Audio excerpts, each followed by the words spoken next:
Coucou je me suis un petit peu isolée dans le camping, dans un coin un peu. Ça fait un peu décharge, mais j'embêterai personne en racontant ma petite histoire. Je vais quand même pas parler trop fort, donc j'espère que ça ira. Et que je tiendrai mieux le téléphone. Bon, on verra bien. Hein. Alors, la petite histoire. Ah putain, je suis désolée pour l'image. Faut que je me calme. En plus, on a un peu à contre-jour. Mais bon, c'est tout, c'est pas grave. Alors, émotion. Il y a très longtemps, dans un royaume appelé Sentiment, alors si j'arrive à me relire, hein, si c'est pareil, je suis désolée. Alors, dans un royaume appelé Sentiment, les habitants étaient confrontés à un mal qu'aucun de leurs sorciers ou guérisseurs ne pouvait guérir. Le conseil du roi ne trouvait pas de solution. Le roi se voyait impuissant face à un tel phénomène. Pourtant, il était sage et intelligent. Cependant, le mal s'attaquait d'abord aux personnes moralement fragiles. Et la suite des événements faisait que les plus forts soient contaminés et succombaient à leur tour, je crois. Là, j'arrive pas à me relire, c'est affreux. Les femmes aussi n'étaient pas épargnées, elles souffraient de ce mal. Le royaume du mal n'était pas loin du pays des hommes. La reine s'appelait Haine. Elle avait plusieurs têtes qui ressemblaient à celles de serpents, mais avait une gueule de rongeur. Le cou et les yeux d'un vautour accrochés à un corps faisant penser à un arbre avec des racines vivantes. Alors, et c'en était un arbre d'une couleur rouge sang, sans feuilles. Elle se nourrissait d'âmes. Je suis désolée avec la lecture, j'arrive pas à me relire. Sa sœur s'appelait Zizanie. Elle avait une tête à 3 faces, une face souriante, une autre triste et une dernière en colère. Son corps ressemblait à un drap épais et large, mais était constitué de chair puante et des petits orifices partout. Ces deux sœurs étaient obligées de s'entraider mutuellement. Zizanie était très intelligente et avait le pouvoir de convaincre tout être faible ou en colère. Elle se nourrissait des sentiments de tristesse et de déception. Depuis sa toute première mission, Zizanie avait progressé et était presque invincible. Les enfants d'Adam et Ève s'entretuèrent à cause d'elle il y a bien longtemps, et elle continuait à détruire les enfants d'Adam. Tous les soirs, elle pénétrait dans le royaume sous forme humaine. À chaque fois, les gardes s'entretuaient sans raison apparente. Elle s'immisçait entre eux et les montait les uns contre les autres, sans leur laisser une chance de se comprendre.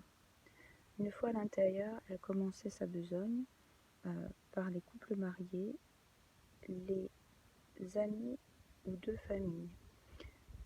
Elle se présentait sous la forme humaine d'abord et parfaitement informée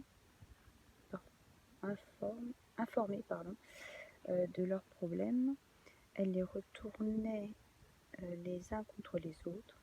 Elle commençait souvent par les femmes en utilisant la jalousie. Une fois sa victime bien convaincue, elle l'enveloppait avec son large corps puant et à travers ses petits orifices. Ouais, c'est un peu bizarre.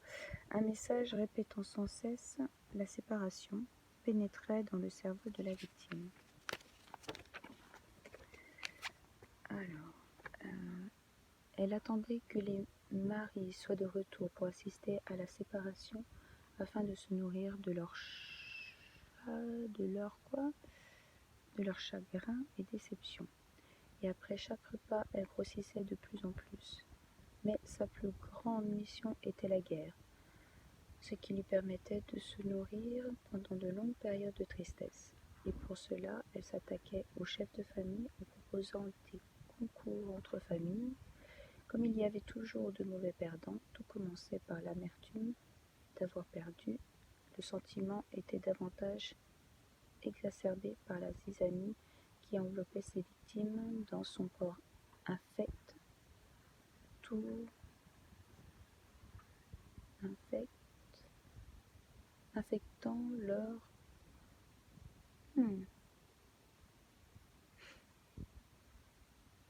je sais pas quoi. Des images de famille rivale. C'est grave, j'arrive pas à me relire. En train de se moquer d'eux en faisant allusion à leurs ancêtres. Alors, si tu as compris quelque chose, tant mieux. C'est à ce moment que le rôle de haine arrive. Un jour, une petite plante minuscule avec une tête étrange apparaissait dans la maison de 2 chefs de famille. La plante se déplaçait et se rapprochait petit à petit des chefs.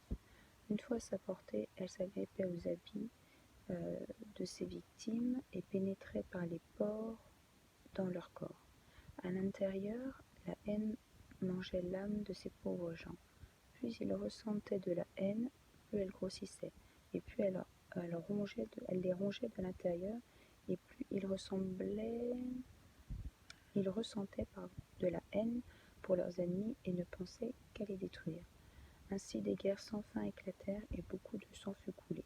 La zizanie et la haine ont mis le royaume à feu et à sang. Les hommes et les femmes, sous l'empire des 2 sœurs, se séparèrent du reste du royaume. Ils se mirent au service du mal.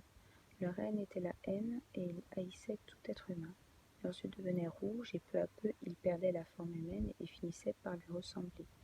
Ils formèrent une armée de la haine, haïssant et anéantissant tout sur son passage. Alors le remède. Je change de position, j'ai un peu mal au pied. Alors, le roi et ses conseillers réfléchissaient nuit et jour afin de trouver un remède à ce mal qui mettait en péril l'existence de l'homme. Mais n'arrivant pas à trouver de réponse parmi leurs guérisseurs, ils décidèrent de se tourner vers la population. Le roi envoya des émissaires proposant une récompense à celui qui réussirait à guérir ce mal. Beaucoup de charlatans se présentèrent, mais nul n'avait la solution. Certains soldats du roi étaient contaminés et bientôt c'était la fin. Désespéré, le roi et son conseil attendaient la fin quand soudain une voix, interpellant le roi, se fit entendre. C'était un villageois essoufflé, avançant à grands pas vers le trône. Il fut arrêté par la garde royale. Le roi fit signe de le laisser avancer. Il s'agenouilla devant le roi. Le souverain lui demanda « Quelle bonne nouvelle as-tu donc à m'annoncer pour crier ainsi ?»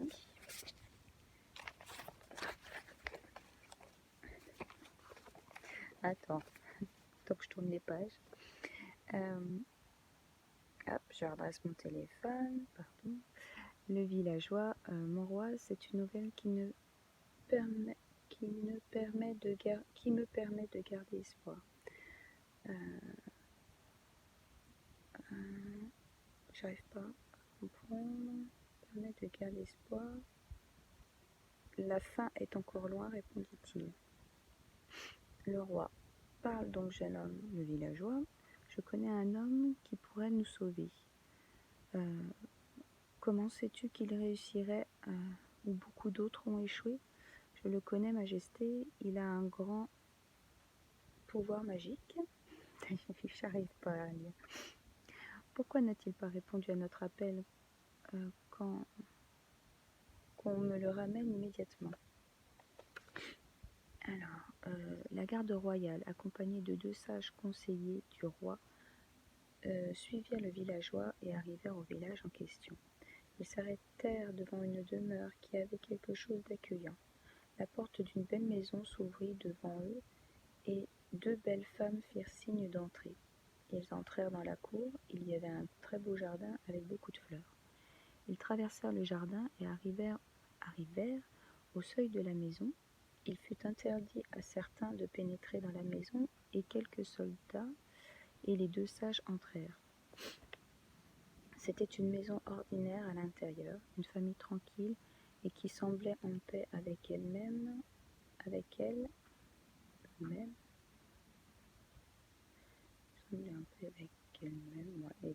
étaient sur le point de passer à table. Bon, ils sont en paix, puis ils vont aller bouffer, quoi. Voilà, c'est ça qu'il faut retenir. Le père de famille n'était guère perturbé par l'arrivée de la garde royale. Il les salua et les invita à manger. Ils déclinèrent l'offre avec politesse et attendirent que la famille finisse de manger.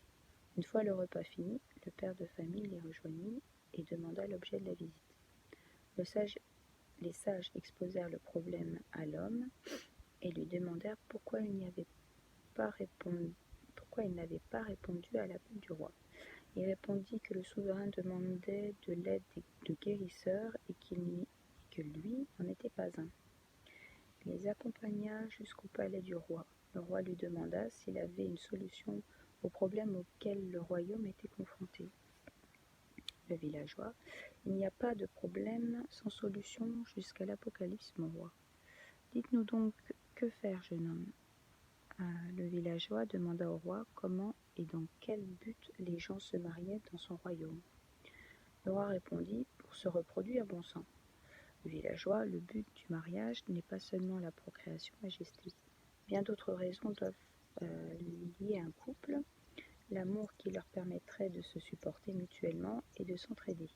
Grâce à l'amour, la vie de couple est plus facile et cela leur permet d'atteindre le bonheur.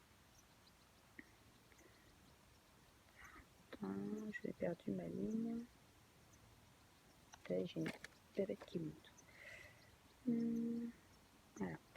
Lequel permet l'épanouissement de la famille, car des enfants nés et élevés avec l'amour et dans le bonheur s'aimeront à leur tour et sont donc à l'abri de la haine et de la zizanie. Dans ce royaume, il y a des tribus qui veillent à éviter le mariage avec d'autres tribus. L'orgueil et la fierté s'emparent d'eux. Ils sont toujours prêts à défendre l'honneur de leur tribu. Le roi: mais cet amour existe-t-il dans mon royaume?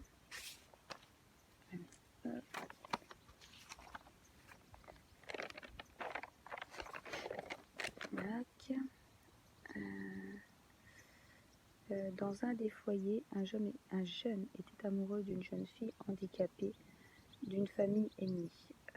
C'est bizarre, il y a un trou, non?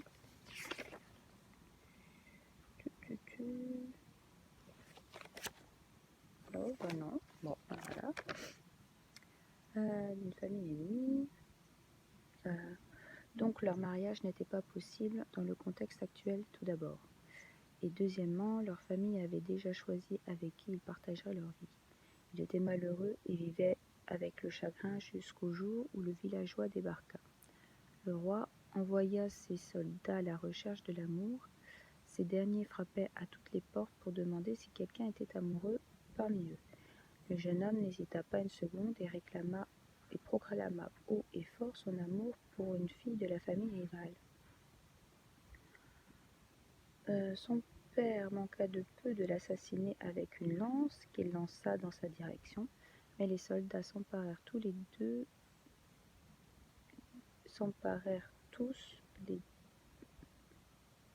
tout. Ouais. Mais les soldats s'emparèrent de tous les deux et les emmenèrent au palais du roi. Le roi: ce jeune homme est ainsi amoureux, dit-il. Le père: mon fils est devenu fou, majesté, laissez-moi l'aider à retrouver sa maison. Pourquoi dites-vous cela, vieil homme? Dit le roi. Il dit qu'il ressent des choses, je ne sais pas ce que c'est, est-ce une maladie? Mais ce qui est plus grave, c'est qu'il veut se marier avec une fille handicapée et d'une tribu ennemie. Le villageois: il est tout simplement amoureux. L'amour, voyez-vous, mon cher monsieur, peut rendre fou, hélas, mais fou d'une seule et unique personne. L'homme sous l'emprise de l'amour raisonne différemment, certes, mais est-ce perdre sa raison que d'apprécier et d'accepter les défauts de l'être qu'on aime? Là, c'est le père, et la tradition et nos ennemis. Le villageois: un contexte et un but précis. Nos ancêtres avaient adopté cette tradition pour accélérer la production pour des raisons précises. Par exemple, pour prévenir la disparition de la tribu menacée par les guerres ou les maladies. Suite à ce discours, le roi décida de bénir ce mariage en allant ainsi contre la tradition de chacun. Le roi, vos paroles sont pleines de sagesse, jeune homme, acceptez donc de marier ces deux jeunes gens. Le villageois, c'est grand honneur pour c'est grand honneur pour moi, majesté. On arrive au bout.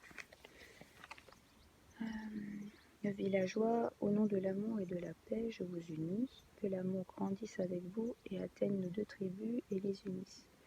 Que la patience et la résignation vous préservent contre la zizanie et la haine. Après que le villageois ait prononcé ces paroles, certains hommes et femmes se mirent à trembler, des fumées noires sortirent de leur corps, et avec la fumée, la haine quitta leur corps, et tous ceux qui étaient sous l'étreinte de la haine et de la zizanie furent libérés. Le roi proposa au villageois d'accepter un poste au sein de son gouvernement, mais ce dernier refusa et demanda au roi l'autorisation de se retirer. Il monta sur une sorte de tapis, alors ça c'est comique, il monta sur une sorte de tapis en lumière qui avait la forme d'une colombe géante et tout autour des petites colombes plus blanches que d'ordinaire, et il s'envola vers d'autres cieux, sans doute pour aider à trouver une solution au problème du royaume chouan. Voilà, fini. J'espère que j'arriverai à le plot maintenant. Bon, bonne nuit, Péra. Bisous.